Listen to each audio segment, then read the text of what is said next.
Thanks so much for joining us. We have two gentlemen sitting here right now who are going to talk about the arts in schools. The Executive Director for Arts for Learning Connecticut is John Michael Parker. That would be you, which of course you know. And Efraim Silva, Afro-Brazilian Dance Company. Yes. Pronounce it for me. Capoeira. See, you said it beautifully. All right, so for folks who don't know what Arts for Learning Connecticut is, John Michael. So Arts for Learning Connecticut, we're a nonprofit. We are based in Hamden, Connecticut, up the road, and we are the largest provider of arts in education in the state. So we have a roster of 100 teaching artists, people like Efraim and folks from across the artistic spectrum, and they go into schools and provide programming for young people. So what's the gamut? If, let's say I'm a school and I want an artist like Efraim to come in. You have dance, you have what else? We got great theater, we've got improv theater, we have someone that does yoga, we of course have visual artists, we have musicians, we have great bands, we have incredible spoken word and rap poets. We have people really that can do a little bit of everything. Age group? We do everything from K to 12 and beyond, but most of our work happens in schools and a little bit with a focus on younger schools. All right. How did you get to this group? Ooh, I was blessed. It's a long story. No, yeah, I came here 30 years ago with the goal of teaching from my art Brazil. form. From yes. Brazil, yes. With the intention of creating this in the schools and doing my work. But I had no English and no training on how to integrate arts in the curriculum. And if it wasn't for David Marshall, from at the time it was Connecticut Commission on the Arts, and Margaret Levine, which she was the director of Young Audiences at the time, I would not be able to be the artist that I am. I travel all over the place. I was invited by them, and they trained me on how to integrate arts in the curriculum. And if I am doing very well today, it's only thanks to Arts for Learning Connecticut. You're so nice to give thanks. How is it that you love working with children and the arts? What jazzes you about that? Well, first of all, I love them, and I think kids are incredible, and they smell from far away people. They know who like them, who don't, and I get a very good rapport with them. And because of my art form incorporates music, dance, gymnastics, and martial arts, and in order to learn, you really have to be disciplined. They listen to my leading, and it is great when I look at those little guys who come all over the place and don't listen to anybody. I say stop, and they stop. It's not just because I'm cute, it's because of the art form. So you have a way with kids. Now, and they listen to me. I tell my mother had 13 kids. I tell her that one of the things that I hate the most about her when I was a kid, it was that she punished us, and then she would call us and say, I did this because I love you. And today, I don't do what she did, but I'm very strict, very serious. I said, come here, now I'm going to tell you why I did this. And I use the same technique and it worked very well. You see? Now, you're always incorporating new acts, right? Yes. In this. Yes. Who are you looking for? And you're a brand new executive director, too, so you're just getting your feet wet here. Who are you looking for that you don't have to put into the schools? We were just talking about this the other day. So I knew that. I heard you. Just kidding. We are really interested in someone that's an anime artist, because a lot of young people in the state were hearing, we were at a PTO conference the other day, and someone said, my kid is obsessed with anime. They're in this anime club. Anime as in animation? As in Japanese anime. Japanese I don't animation. know what this is. Yeah. You know, it's a art form that a chunk of young people are excited about, and we said we don't have that on our roster. So we're looking for an anime artist.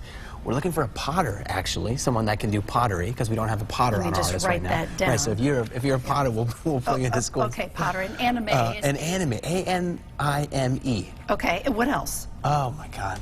What do you think? When you think about our roster, are there any holes that we need to fill? We have so many. We really do have a lot. Yeah, we really do have a lot. We have magicians, we have all kinds of things. I don't know what's missing. You work well together. Now, you're not just sitting there with a stick. What is that? This is the main instrument of my art form.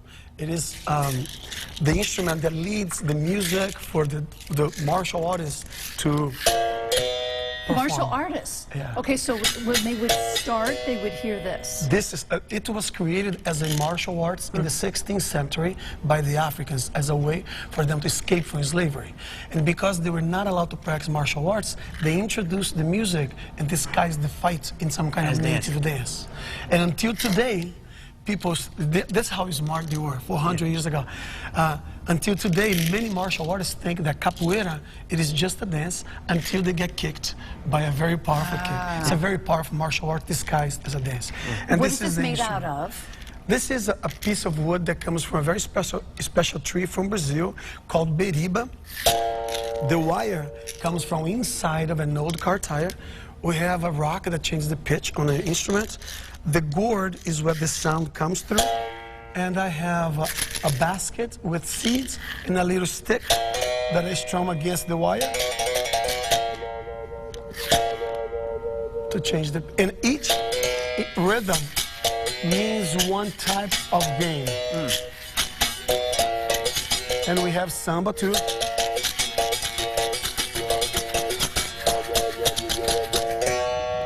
So it's not a song you're playing, but There is a song too. It is a song. Everything's connected to the player. Let's say that you're playing capoeira with him, and somehow he hits you in the leg, and then you cry, and then you make like a face, and then whoever is leading the music would make fun of you. Oh, the little girl that is goes without saying, right?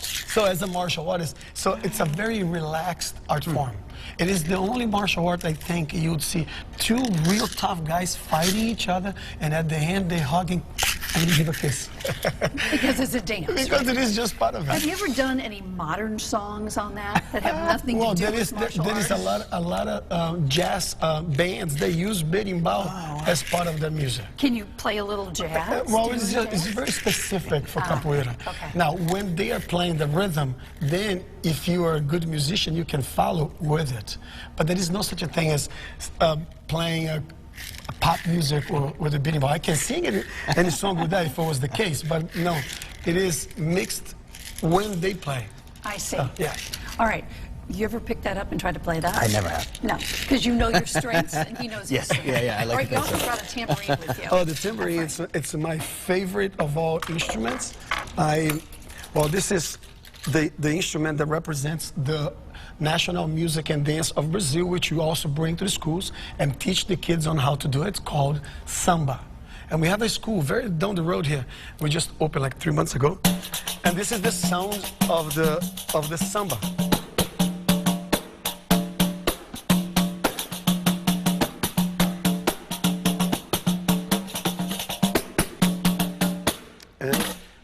There are many things we Show can off. do. We can do some tricks with this in the carnival. That's the main rhythm, music, and dance. For the 4 days and 4 nights of the festivities, the biggest in the world, I believe, is called the Carnival. And it starts in February, end of February. Do you ever go back home for I any of this go stuff? as often as I can. That's where I recharge my batteries. Yeah. All right. So you have demonstrated what the kids see in school. Yes. And they get to talk to you and they get to learn. What else, when you put an artist in the school, can kids and teachers and administrators expect? So, you know, we think about our programming falling into a few different categories. The first category is where we'll bring in an artist that will do an incredible exposure piece that a student will see, having never seen something like that before, get inspired, and maybe go home and one day say, oh man, I remember when I saw that awesome thing. That's sort of the low touch. Then we have a medium touch where we'll put an artist in and say, hey, let's say there's a history class that's talking about Brazil. Getting a Brazilian artist in there will have a real connection to the curriculum. So, oh, I'm learning about this in the classroom. Now I saw this artist do something. It helps me think deeper about the content. We also then have this highest level of engagement, which is teaching artist integration, where a teaching artist will say, okay, hey, middle school English teacher, your teaching goals are X, Y, and Z for the next 6 months. We're going to design a weekly program that I'm going to come back and see these students every week for the rest of the year and help them get to these outcomes. So at Arts for Learning, we have an education manager that is a former art teacher that knows the curriculum and the state standards, so we can say, here's how this artist will plug exactly into what you need to be doing as a teacher. And if there's an opportunity for that sort of teaming up, we can really go deep on actual curricular stuff. Now, you had a band at one time, do you still? I did. Yeah, I still do, actually. You still do? Yeah, we still play. So you can kind of relate. You should incorporate him into your band. What kind of music did you play? Through college? Yeah. So we're a band called Great Caesar. We're a rock band. Yep. So I sing. We got a gal that sings with us, trumpet player. So we're sort of like a big, rowdy kind of rock band. And have you played in the schools yet? You know, I not with Arts for Learning, but we did a lot over the last. Let's maybe get it's time to going. get. Well, See, so our rock and roster is full of all people that can really do it. Because you know, we really think that the folks on our roster are teaching artists. These are people that have trained, whether it's with our organization or otherwise, to think about how does their art form an entryway into education. So, you know, we're not the person that's going to come in and teach a kid how to play the saxophone. Right. We're the person that's going to have a saxophone player come in and help use that as a tool to think differently about whatever they're learning in their classroom. So our teaching artists we couldn't do it, is what I'm saying. How did you end up in this job? So when I graduated, I started working as a 4th grade teacher, so I taught for a little bit. And then I helped start an organization called the Future Project. That's a national nonprofit that does high school education work. I was living in New York City. And then when I moved back to my hometown, Madison, Connecticut, about a year ago, I found out that Arts for Learning was looking for a new leader. The organization's been around for about 4 decades, so we have a long history. Started out as young audiences. Started as young audiences, which is a national organization. Actually, we're an affiliate of that organization. And then when our wonderful previous director was stepping aside after a great career, I said, here's a great opportunity for me to bring the things I care about, education, the arts, and then social activism work into one place. When you go out to the schools, is it just yourself, or do you bring a whole entourage of people? No, I used to have 7 people, and then 4 people, and then 5 people, and I end up now with 3 doing a great job. So our job is to demonstrate samba, all Brazilian stuff. Samba, And do the capoeira. kids samba? Oh my God, they do everything. No matter how big the audience is, they all participate with us.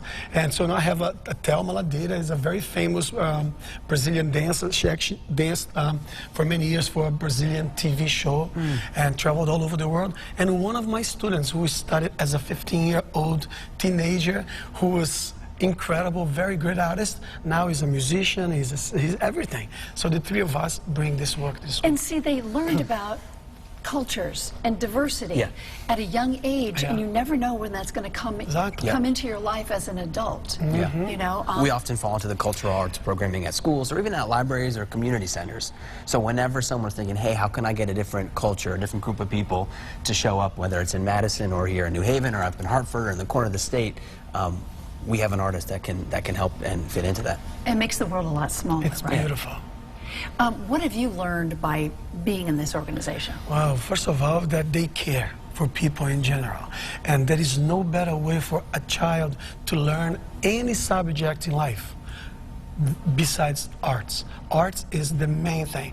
And through Arts for Learning Connecticut, I also work in New Jersey and in New York. And it's the biggest of all difference that we can make. So I think that through all this, the difference that we made for the children is what counts. And I also think it is great because not everybody's into sports, right? And without the arts, life would not be as rich. Oh, no. It just wouldn't. So I want to thank you both, John Michael Parker and Efraim Silva. Thank you so much for telling me what you do, and I wish I was a kid again so I could learn all this. Thanks again. Thanks for having us. Thank you. You bet. It was a pleasure.